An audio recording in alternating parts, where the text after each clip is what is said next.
दोस्तों, मेरा नाम राहुल है। इस समय मेरी उम्र 24 साल है और मैं कोल्हापुर, महाराष्ट्र का रहने वाला हूं। ये कहानी आज से लगभग 2 साल पहले की है। ये कहानी मेरे और मेरी चाची के बीच हुई एक घटना के बारे में है। उन दिनों मैं B.Com के आखिरी साल में था, यानी कि मैं अपने फाइनल ईयर की पढ़ाई कर रहा था। आपको बता दूं कि मेरा ज्यादा ध्यान उन दिनों पढ़ाई में नहीं लगता था। चूंकि वो लास्ट ईयर था, तो उस साल में मैं ज्यादा समय मस्ती करने में ही बिता रहा था।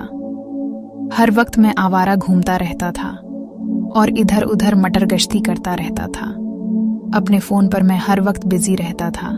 इस तरह से मैं अपने टाइम का पूरा एंजॉय कर रहा था। लेकिन कहते हैं न कि एक ही काम बार बार किया जाए तो फिर बोरियत हो जाती है। इसलिए अब बोर हो जाता था, क्योंकि अब मुझे असल में ही वो करना था, लेकिन मेरे पास उसका कोई जुगाड़ नहीं था। लेकिन कहते हैं ना, जहां चाह वहां राह। तो भगवान ने मुझे एक बहुत ही अच्छा मौका दिया और फिर एक दिन उसका जुगाड़ भी हो गया। यह बात उन दिनों की है जब मेरे घर वाले सभी 5-6 दिन के लिए किसी रिश्तेदार के यहां पर शादी के फंक्शन के लिए जा रहे थे। मेरे एग्जाम की वजह से मैं नहीं जा सकता था। मेरे चाची जी, जो कि हमारे घर के बाजू वाले घर में ही रहती हैं, उनका नाम नेहा था। उन दिनों उनके बेटे की तबीयत भी ठीक नहीं थी, इसलिए वो भी नहीं जा रही थी। इस वजह से मेरे खाने पीने का इंतजाम चाची जी के घर पर ही था। कहानी को आगे बढ़ाने से पहले मैं आप लोगों अपनी चाची के बारे में कुछ बता देना चाहता हूं। मेरी चाची सांवली थी, लेकिन उनको देखकर कोई भी उन पर फायदा हो जाए। वो हल्की सी भारी शरीर की मालकिन है, लेकिन ऐसा वजन उन पर काफी अच्छा लगता था, जिसको एक बार देख लेने के बाद तुरंत ही वो 90 डिग्री पर हो जाता था। लेकिन अभी तक मुझे चाची को छूने का मौका नहीं मिला था।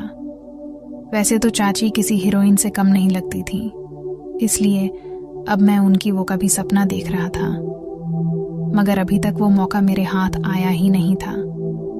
मेरे घर वालों ने चाची के पहले से बोल दिया था कि मैं भी घर पर ही रहने वाला था। फिर जिस दिन सब लोग शादी में चले गए, तो मैं चाची के वहां खाना खाने के लिए गया हुआ था। उस दिन खाना खाते हुए ही मुझे चाची के वो दिख गई।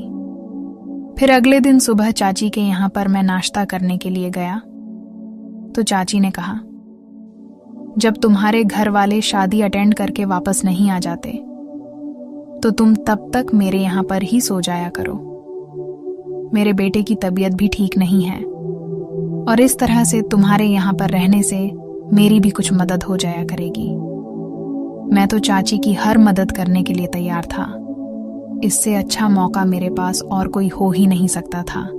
चाची ने कहा, तुम्हारे यहाँ रहने से मुझे बार बार तुमको घर से बुलाना भी नहीं पड़ेगा, तो मुझे भी आसानी हो जाएगी।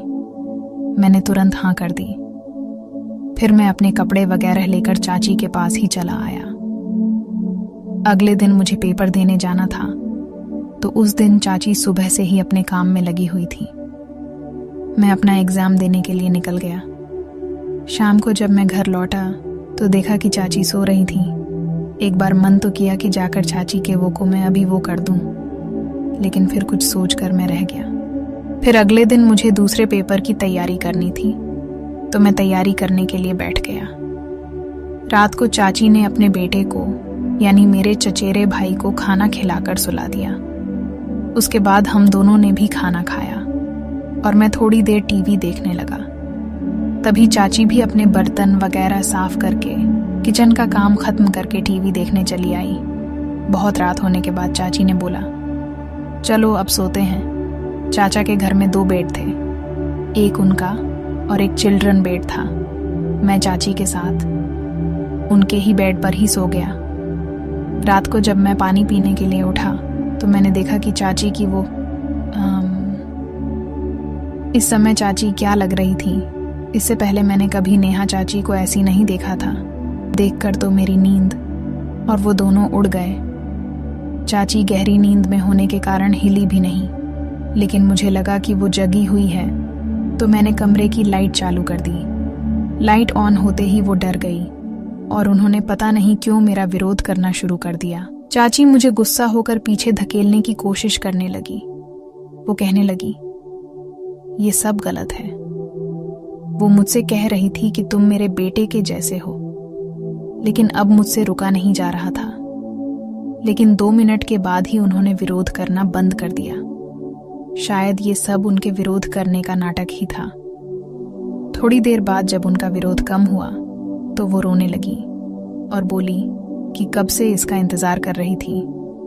मैं चाची की बात सुनकर अपने कानों पर यकीन नहीं कर पा रहा था और बोला, हाँ चाची, मैं तो तैयार ही हूं। और फिर लगभग 25 से 30 मिनट तक मैच चलता रहा। उसके बाद फिर हम सो गए। तो दोस्तों, आपको यह कहानी कैसी लगी? अपनी राय कमेंट बॉक्स में जरूर बताना और ऐसे ही कहानियां देखने के लिए मेरे चैनल को सब्सक्राइब कीजिए। धन्यवाद।